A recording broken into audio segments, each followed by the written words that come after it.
congolaises, combattants de l'indépendance, aujourd'hui victorieux, je vous salue au nom du gouvernement congolais.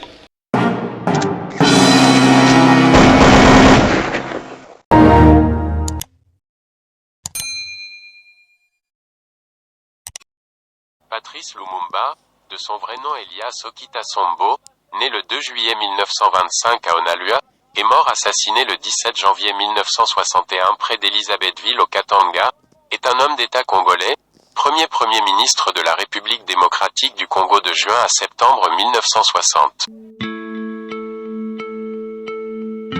Il est, avec Joseph Kasavubu, l'une des principales figures de l'indépendance du Congo belge.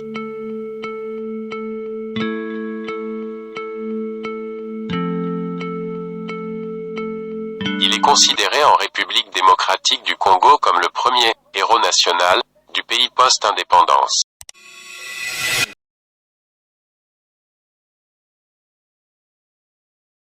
Patrice Emery Lumumba est né d'une famille de l'ethnie Tetela à Onalua, territoire de Katakokombe au Sankuru, Congo belge.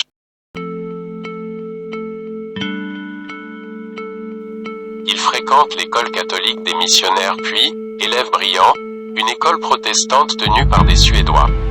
Jusqu'en 1954, la Belgique coloniale n'a que peu développé le système d'éducation, entièrement confié aux missions religieuses. L'école ne donne qu'une éducation rudimentaire et vise plus à former des ouvriers que des clercs, mais Lumumba, autodidacte, se plonge dans des manuels d'histoire.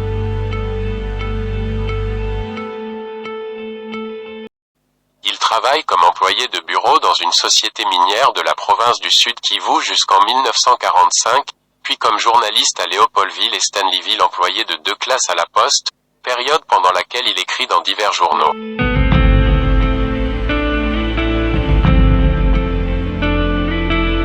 En septembre 1954, il reçoit sa carte d'immatriculé, réservée par l'administration belge à quelques éléments remarqués du pays.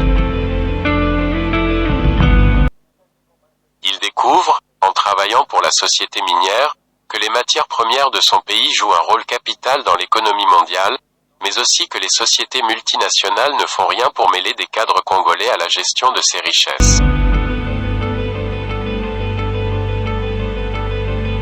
Il milite alors pour un Congo uni, se distinguant en cela des autres figures indépendantistes dont les partis constitués davantage sur des bases ethniques sont favorables au fédéralisme. L'historien congolais Isidore Ndewale Nziem précise, Lumumba, à cause de son identité de Tetela, avait son électorat, naturel, dispersé dans l'ensemble du pays, ce qui l'obligeait à jouer une carte nationaliste unitaire.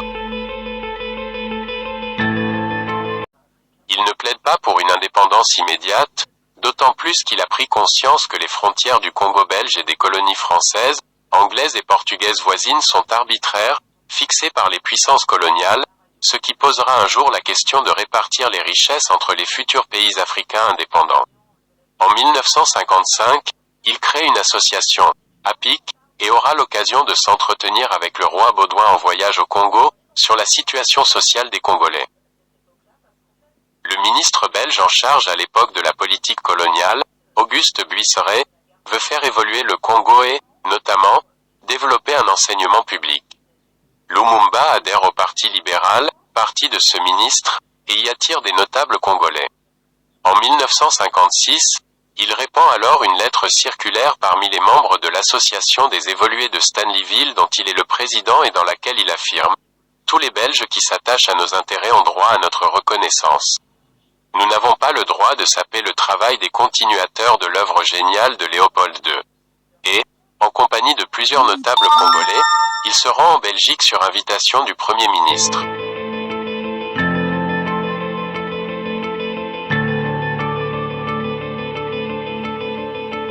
C'est à cette époque que Patrice Lumumba écrit un livre sous le titre Le Congo, terre d'avenir, est-il menacé?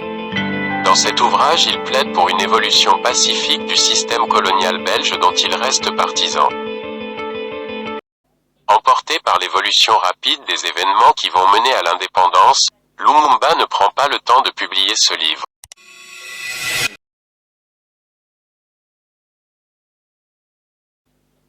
En 1956, il est jugé pour avoir détourné des fonds des comptes de chèques postaux de Stanleyville et condamné à un emprisonnement d'1 an. Il vit son incarcération comme une injustice puisque, n'étant pas toujours payé, il considère n'avoir fait que prélever son dû. Il imputait ces malversations à l'illogisme des Belges qui incitaient les Congolais instruits à vivre comme les Européens sans leur en donner les moyens matériels. Libéré par anticipation, il reprend ses activités politiques et devient directeur des ventes d'une brasserie. En cette même année, il est président de l'association des évolués de Stanleyville. C'est précisément à cette époque que le gouvernement belge prend quelques mesures de libéralisation. Syndicats et partis politiques vont être autorisés en vue des élections municipales qui doivent avoir lieu en 1957.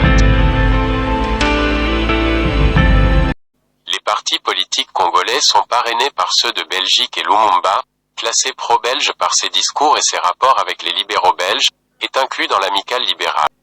En 1958, à l'occasion de l'exposition universelle de Bruxelles, première du genre après la guerre et qui a un grand retentissement dans le monde, des Congolais sont invités en Belgique, dont Patrice Lumumba.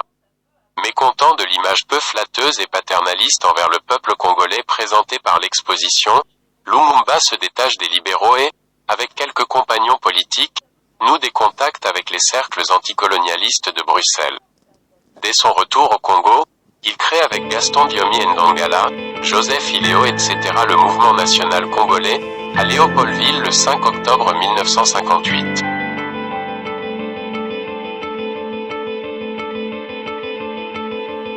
En décembre 1958, il est présent à la conférence des peuples africains à Accra, qui constitue pour lui un tournant politique essentiel.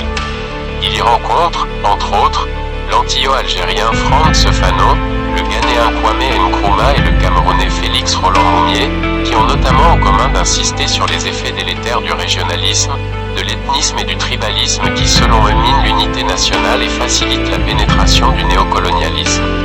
À l'issue de la conférence, Lumumba, désormais fermement indépendantiste, est nommé membre permanent du comité de coordination.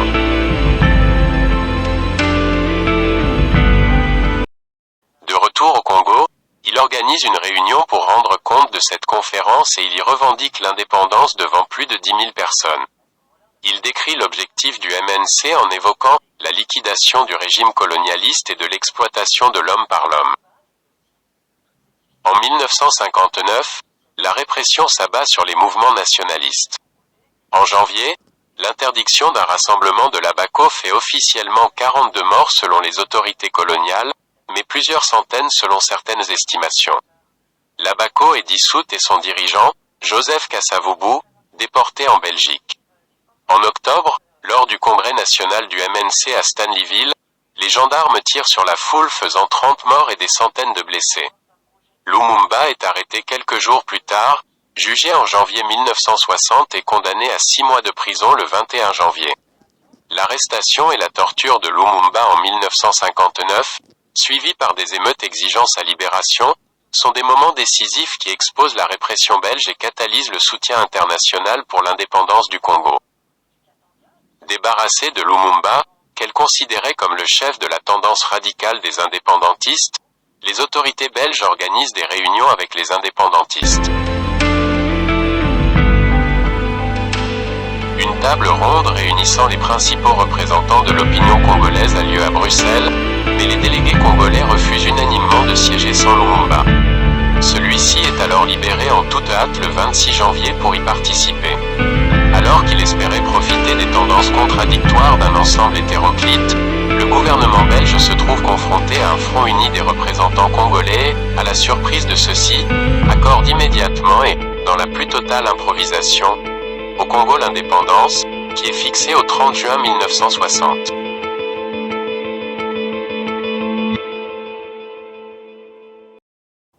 En cette date, son discours critique ouvertement le colonialisme et affirme la nécessité d'une indépendance obtenue par la lutte plutôt que par la concession.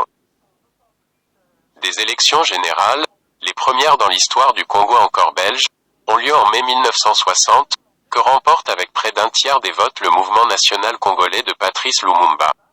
Le dirigeant de l'Abaco Joseph Kasavubu, dans un souci d'unité nationale, est nommé président de la République et avalise aussitôt la nomination de Lumumba comme Premier ministre, ainsi que le prescrit la nouvelle constitution qui attribue ce poste au candidat du parti ayant remporté le plus de voix. Il forme le premier gouvernement du Congo indépendant.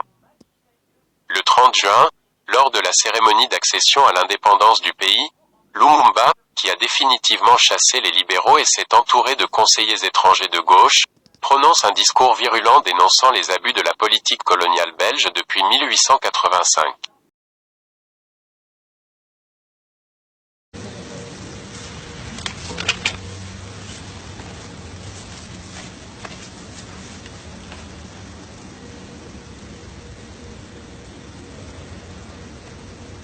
Congolais, Congolaises, combattants de l'indépendance aujourd'hui victorieux.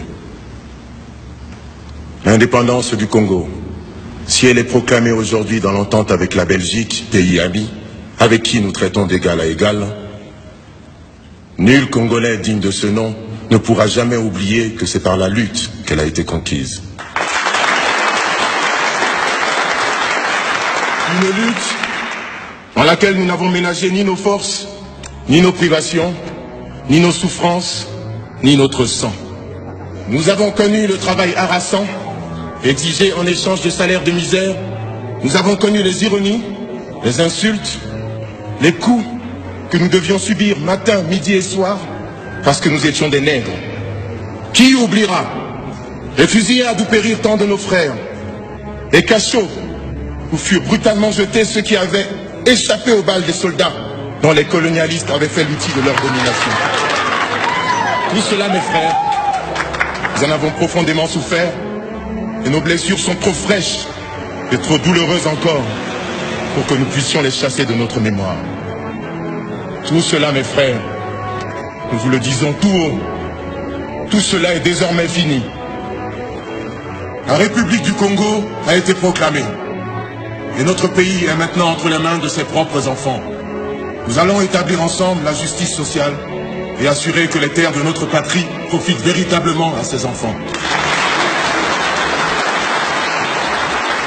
Voilà, sire, Excellences, Mesdames, Messieurs, mes chers compatriotes, mes frères de lutte, mes frères de race, voilà ce que j'ai voulu vous dire. Vive l'indépendance de l'unité africaine. Vive le Congo indépendant et souverain.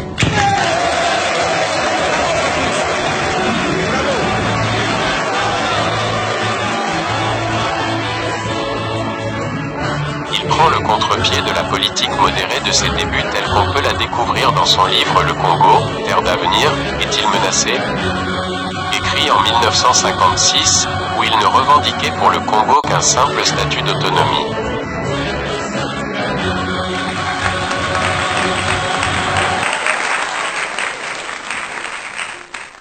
Au lieu de s'adresser au roi des Belges présent à la cérémonie, et qui venait de prononcer un discours paternaliste convenu avec le président Kasavubu, Lumumba commence son allocution par une salutation aux Congolais et Congolaises, aux combattants de l'indépendance. Son discours, qui doit lui permettre de l'emporter sur Kasavubu dans l'opinion des Congolais politisés, proclame vivement que l'indépendance qu'il souhaite associer à l'unité africaine, marque la fin de l'exploitation et de la discrimination et le début d'une ère nouvelle de paix, de justice sociale et de liberté.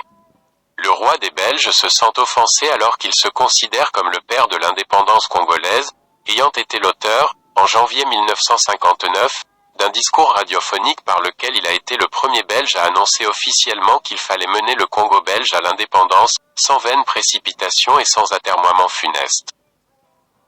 Aussi, Baudouin veut-il se retirer et regagner Bruxelles. Mais le Premier ministre belge Gaston Eskens parvient à l'en dissuader et, le soir même, lors d'un banquet réunissant hommes politiques congolais et belges, Patrice Lumumba s'efforce de préciser ses paroles, prononçant un discours se voulant lénifiant dans lequel il évoque un avenir de coopération belgo-congolaise. En réaction à une décolonisation envisagée sur une longue période par la Belgique, Lumumba propose une transition vers l'indépendance rapide et complète, contrastant fortement avec les plans belges qui incluaient un plan de 30 ans, pour une décolonisation graduelle. Le contraste entre les visions de Lumumba et de l'État belge se manifeste de manière évidente lors des discours d'indépendance. Tandis que le roi Baudouin Ier évoque une transition pacifique et reconnaissante envers l'œuvre belge, Lumumba dépeint une lutte pour l'émancipation face à une oppression coloniale prolongée.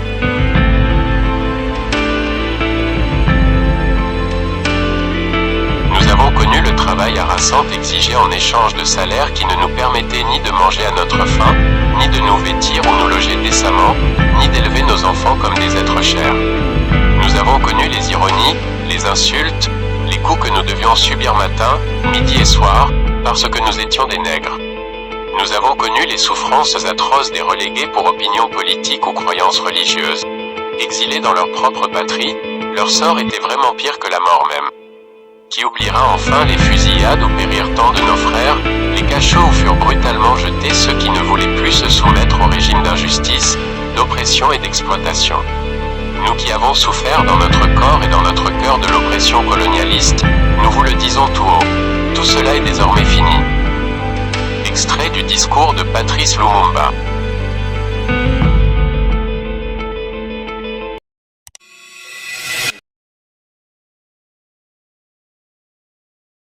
En 1960, 2 ans après le Ghana, le Congo accueille à son tour une conférence panafricaine. Confronté à la sécession du Katanga soutenue par la Belgique, Lumumba dénonce le fédéralisme comme une manœuvre néocolonialiste. Sous le camouflage du mot fédéralisme, on veut opposer les populations du Congo. Ce que nous voyons aujourd'hui, c'est que ceux qui préconisent le fédéralisme, préconisent en réalité le séparatisme. Ce qui se passe au Katanga, ce sont quelques colons qui disent « Ce pays devient indépendant et toutes ses richesses vont servir à cette grande nation, la nation des nègres. » Non, il faut le Katanga État indépendant, de telle manière que demain c'est le grand capitalisme qui va dominer les Africains.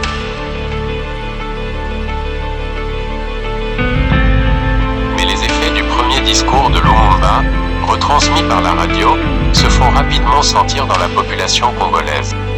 Les paroles en sont interprétées comme anti-belges, alors que les fonctionnaires belges restent présents à tous les échelons de l'administration congolaise et que, dans l'armée, le corps des officiers reste également belge en attendant la formation des premières promotions d'officiers congolais. Cette situation provoque, dans quelques casernes, une révolte qui gagne des populations civiles, surtout dans la capitale Léopoldville. Des officiers et aussi des cadres belges de l'administration sont chassés, malmenés et quelques-uns sont tués. Des émeutes visent les entreprises des Blancs, des pillages ont lieu, des femmes européennes sont violées. Dès lors, une grande majorité de cadres européens du gouvernement et des entreprises prennent la fuite avec leurs familles. Lumumba en profite pour évincer les officiers belges et décrète l'africanisation de l'armée, tout en doublant la solde des soldats. La Belgique, jugeant qu'on ne peut plus avoir confiance dans le gouvernement congolais et dans son armée pour rétablir la sécurité, répond par l'envoi de troupes pour protéger ses ressortissants à Léopoldville, la capitale située dans le Bas-Congo, mais aussi dans d'autres régions. C'est notamment le cas au Katanga, où 9000 soldats belges viennent soutenir la sécession de cette province, proclamée le 11 juillet 1960 par Moïse Tshombe. En tout, 11 000 soldats belges sont acheminés au Congo en 10 jours, précédés par les troupes spéciales des paracommandos. Cette intervention militaire surprend à l'étranger, et encore plus en Afrique, par l'ampleur des moyens mis en œuvre et par la rapidité de ce déploiement militaire. C'est que la Belgique, membre de l'OTAN, dispose, en Allemagne de l'Ouest, d'une zone militaire suréquipée s'étendant de la frontière belge au rideau de fer.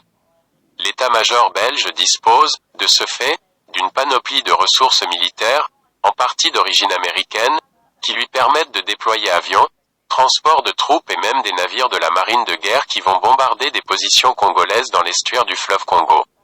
Tout cela avec l'accord de l'OTAN qui autorise, en pleine guerre froide, que soit dégarni le front belge d'Allemagne.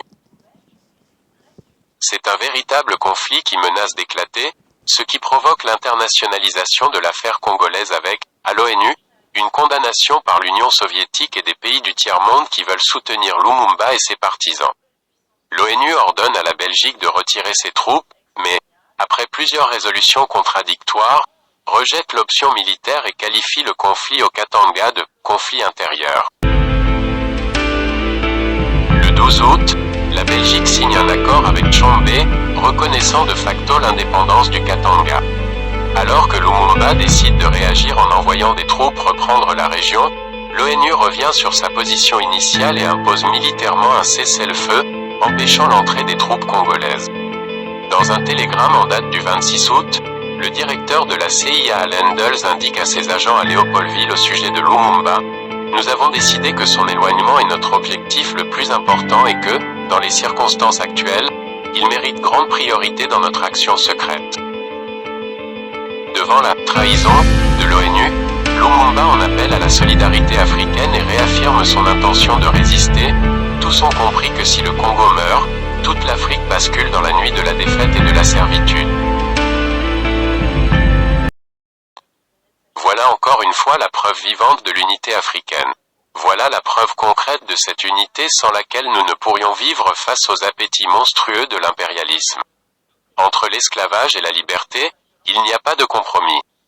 Le 4 septembre 1960, le président Joseph Kasavubu annonce à la radio la révocation de Lumumba ainsi que des ministres nationalistes, alors qu'il n'en a constitutionnellement pas le droit. Il le remplace le lendemain matin par Joseph Ileo. Kasavubu blâme publiquement Lumumba pour le massacre de milliers de personnes par les forces armées lors de l'invasion du Sud Kasai en août et pour l'implication soviétique dans le pays. Toutefois, Lumumba déclare qu'il restera en fonction. Le Conseil des ministres et le Parlement lui votent une motion de maintien et, à son tour, Lumumba révoque le président Kasavubu, sous l'accusation de haute trahison. De plus, il appelle à Léopoldville une partie des troupes de l'armée nationale congolaise stationnées à Stanleyville et au Kasai. Cependant, un coup d'État soutenu par la CIA éclate à Léopoldville par lequel Joseph Désiré Mobutu prend le pouvoir. Le nouveau régime reçoit le soutien de Kasavubu et de l'ONU. Ex-militaire, mais aussi ancien journaliste dans la presse congolaise pro-coloniale, Mobutu a repris du service dans l'armée congolaise avec le grade de colonel. Il crée immédiatement le collège des commissaires généraux composé de noirs compétents dans divers domaines, transport, économie, politique, etc. Chargé de gérer au plus pressé une situation chaotique. Dans le même temps, le 10 octobre, Mobutu assigne à résidence Lumumba, Ileo et leurs ministres. Mais Lumumba fait passer en secret un mot d'ordre demandant à ses amis politiques de le rejoindre à Stanleyville, où ils établissent un gouvernement clandestin dirigé par Antoine Gizenga. Le 27 novembre, Lumumba s'échappe avec sa famille de la résidence Tilkens, à Kalina, et tente de gagner Stanleyville avec une petite escorte à bord de sa Chevrolet. Son évasion n'est découverte que 3 jours après. Grâce à cette avance, persuadé d'avoir réussi à échapper à ses ennemis, il harangue ses partisans sur son passage, ce qui lui fait perdre du temps et permet au major congolais Gilbert Mpongo, officier de liaison du service de renseignement, de le retrouver pour essayer de l'arrêter. Après un premier échec à Port-Franqui le 1er décembre, Mpongo réussit et Lumumba est arrêté à Lodi, dans le district de la Sankuru. Il est ensuite ramené à Mweka, où il est embarqué à bord d'un avion vers Léopoldville, d'où il est transféré au camp militaire hardi de Tisville. Il se trouve alors sous la garde des hommes de Louis Bobozo, un militaire congolais, ancien de l'offensive belge de 1941 contre les Italiens d'Abyssinie, qui a la confiance de ceux qui croient pouvoir ramener le calme. Le transfert de Lumumba et de plusieurs de ses partisans au fort de Chinkakassa, à Boma, est envisagé.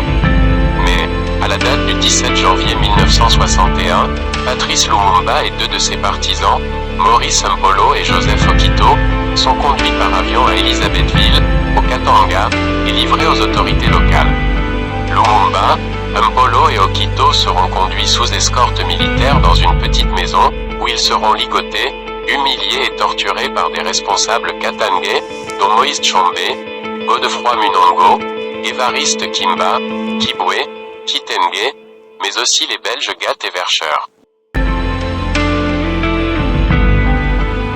Ils seront ensuite fusillés le soir même par des soldats sous le commandement d'un officier belge. En 2003, le documentaire télévisé CIA Guerre secrète explique que Mobutu a fait dissoudre le corps de son rival dans l'acide, après l'avoir fait assassiner. Il est en outre acquis que les États-Unis avaient tenté de faire assassiner Lumumba, mais le plan avait échoué. L'opération avait été ordonnée par Allen Dulles, qui aurait mal interprété la volonté du président Dwight D. Eisenhower. En 2000, le sociologue belge Ludo de Witt publie chez Cartala l'assassinat de Lumumba, où il met en cause les responsables belges, précisant que ce sont des Belges qui ont dirigé toute l'opération du transfert de Lumumba au Katanga, jusqu'à sa disparition et celle de son corps. La Belgique, de même que l'ONU, n'avait pas reconnu le Katanga comme État indépendant, mais certains officiers belges étaient encore en fonction. Le lendemain, une opération est menée par des agents secrets belges pour faire disparaître dans l'acide les restes des victimes découpées auparavant en morceaux. Plusieurs des partisans de Lumumba seront exécutés dans les jours qui vont suivre, avec la participation de militaires ou mercenaires belges. Tshombe lance alors la rumeur selon laquelle Lumumba aurait été assassiné par des villageois. Ceci déclenche une insurrection parmi la population paysanne, qui prend les armes sous la direction de Pierre Moulélé, ancien ministre de l'Éducation, au cri de « à Lumumba » ou « Moulélé-mais ». Les paysans conquièrent près de 70% du Congo avant d'être écrasés par l'armée de Mobutu, soutenue par la Belgique et des mercenaires sud-africains. En 2016, une dent est saisie dans le cadre d'une enquête ouverte par le parquet fédéral belge sur la mort de Patrice Lumumba. Le 9 septembre 2020, le juge d'instruction décide que la dent peut être restituée à la famille.